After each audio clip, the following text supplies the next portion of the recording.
ኦሪት ዘኍልቍ ምዕራፍ 26 እንዲህም ሆነ መቅሠፍቱ ከሆነ በኋላ እግዚአብሔር ሙሴንና የካህኑን የአሮንን ልጅ አልዓዛርን ከ20 ዓመት ጀምሮ ከዚያም በላይ ያለውን በእስራኤል ወደ ሰልፍ የሚወጣውን ሁሉ የእስራኤልን ልጆች ማኅበር ሁሉ በየአባቶቻቸው ቤት ቍጠሩ ብሎ ተናገራቸው።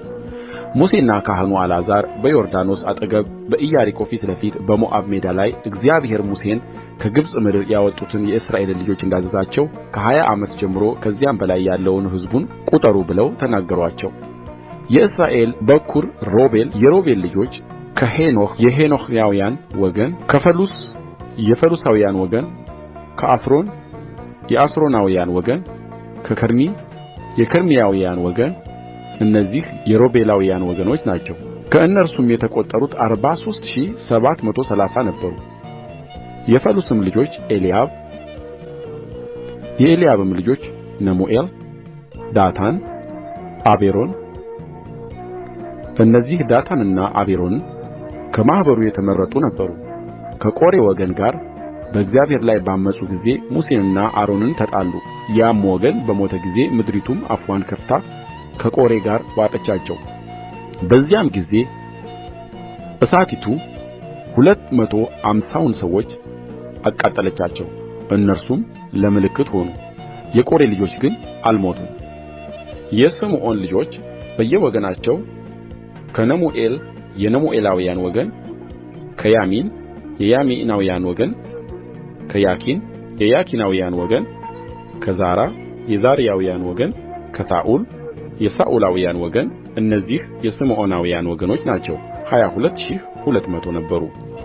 የጋድ ልጆች በየወገናቸው ከጽፎን የጽፎናውያን ወገን፣ ከሐጊ የሐጋውያን ወገን፣ ከሹኒ የሹናውያን ወገን፣ ከኤስናን የኤስናናውያን ወገን፣ ከዔሪ የዔራውያን ወገን፣ ከአሮድ የአሮዳውያን ወገን፣ ከአርኤሊ የአርኤላውያን ወገን እነዚህ የጋድ ልጆች ወገኖች ናቸው። ከእነርሱም የተቈጠሩ 40,500 ነበሩ። የይሁዳ ልጆች ኤርናን፣ አውናን ኤርንአውናንም በከነዓን ምድር ሞቱ። የይሁዳም ልጆች በየወገናቸው ከሴሎም የሴሎማውያን ወገን፣ ከፋሬስ የፋሬሳውያን ወገን፣ ከዛራ የዛራውያን ወገን። የፋሬስም ልጆች ከኤስሮም የኤስሮማውያን ወገን፣ ከሐሙል የሐሙላውያን ወገን እነዚህ የይሁዳ ወገኖች ናቸው። ከእነርሱም የተቈጠሩት 76,500 ነበሩ። የይሳኮር ልጆች በየወገናቸው ከቶላ የቶላውያን ወገን፣ ከፉዋ የፉዋውያን ወገን፣ ከያሱብ የያሱባውያን ወገን፣ ከሺምሮን የሺምሮናውያን ወገን እነዚህ የይሳኮር ወገኖች ናቸው።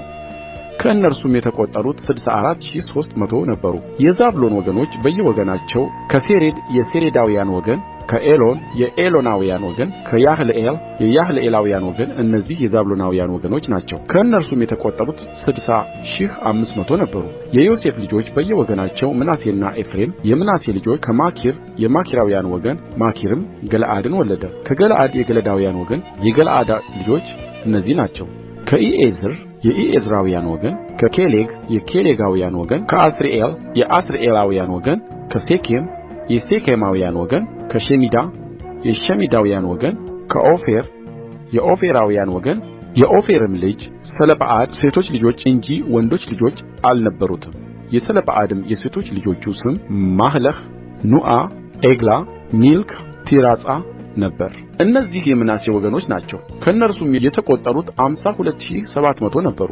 በየወገናቸው የኤፍሬም ልጆች እነዚህ ናቸው። ከሱቱላ የሱቱላውያን ወገን፣ ከቤኬር የቤኬራውያን ወገን፣ ከታሐን የታሐናውያን ወገን እነዚህ የሱቱላ ልጆች ናቸው። ከዔደን የዔደናውያን ወገን እነዚህ የኤፍሬም ልጆች ወገኖች ናቸው። ከእነርሱም የተቈጠሩት 32,500 ነበሩ። በየወገናቸው የዮሴፍ ልጆች እነዚህ ናቸው።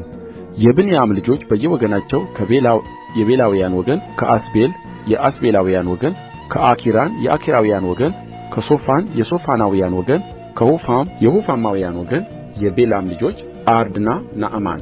ከአርድ የአርዳውያን ወገን፣ ከናዕማን የናዕማናውያን ወገን በየወገናቸው የብንያም ልጆች እነዚህ ናቸው።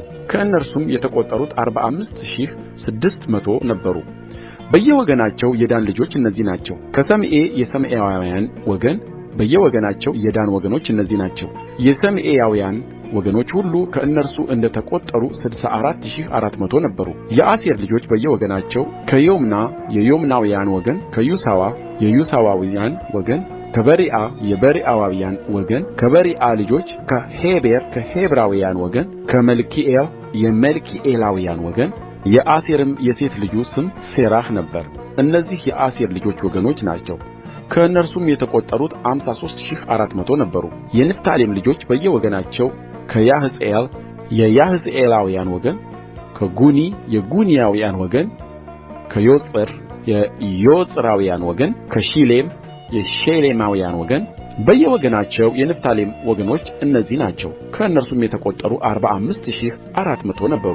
ከእስራኤል ልጆች የተቈጠሩት እነዚህ ናቸው፣ 601730 ነበሩ። እግዚአብሔርም ሙሴን እንዲህ ብሎ ተናገረው። ለእነዚህ በየስማቸው ቍጥር ምድሪቱ ርስት ሆና ትከፋፈላለች። ለብዙዎች እንደ ብዛታቸው፣ ለጥቂቶችም እንደ ጥቂትነታቸው መጠን ርስትን ትሰጣቸዋለህ። ለሁሉ እንደ ቍጥራቸው መጠን ርስታቸው ይሰጣቸዋል። ነገር ግን ምድሪቱ በዕጣ ትከፈላለች፣ እንደ አባታቸውም ነገድ ስም ይወርሳሉ። በብዙዎችና በጥቂቶች መካከል ርስታቸው በዕጣ ትከፈላለች። ከሌዋውያንም በየወገናቸው የተቈጠሩት እነዚህ ናቸው። ከጌድሶን የጌድሶናውያን ወገን፣ ከቀዓት የቀዓታውያን ወገን፣ ከሜራሪ የሜራሪያውያን ወገን እነዚህ የሌዊ ወገኖች ናቸው። የሊብናውያን ወገን፣ የኬብሮናውያን ወገን፣ የሞሖላውያን ወገን፣ የሙሳውያን ወገን፣ የቆሬያውያን ወገን። ቀዓትም እንበረምን ወለደ። የእንበረምም ሚስት ስም ዮካብድ ነበር። እርስዋ በግብፅ ከሌዊ የተወለደች የሌዊ ልጅ ነበረች። ለእንበረምም አሮንንና ሙሴን እኅታቸውንም ማርያምን ወለደች። ለአሮንም ናዳብ፣ አብዩድ፣ አልዓዛር፣ ኢታምር ተወለዱለት። በእግዚአብሔርም ፊት ሌላ እሳት ባቀረቡ ጊዜ ናዳብና አብድዩ ሞቱ። ከአንድ ወርም ጀምሮ ከዚያ በላይ ያሉ ወንዶች ሁሉ ከእነርሱ የተቈጠሩ 23000 ነበሩ። ከእስራኤልም ልጆች መካከል ርስት አልተሰጣቸውምና ከእስራኤል ልጆች ጋር አልተቈጠሩም። በሞዓብ ሜዳ ላይ በዮርዳኖስ አጠገብ በኢያሪኮ ፊት ለፊት ሲቈጠሩ ሙሴና ካህኑ አልዓዛር የቈጠሩአቸው የእስራኤል ልጆች እነዚህ ናቸው። ነገር ግን ሙሴና ካህኑ አሮን በሲና ምድረ በዳ የእስራኤልን ልጆች በቈጠሩአቸው ጊዜ ከነበሩት ከእነዚያ መካከል አንድም ሰው አልነበረም። እግዚአብሔርም ስለ እነርሱ በእውነት በምድረ በዳ ይሞታሉ ብሎ ተናግሮአልና ከዮፎኒ ልጅ ከካሌብ ከነዌም ልጅ ከኢያሱ በቀር ከእነርሱ አንድ ሰው ስንኳ አልቀረም።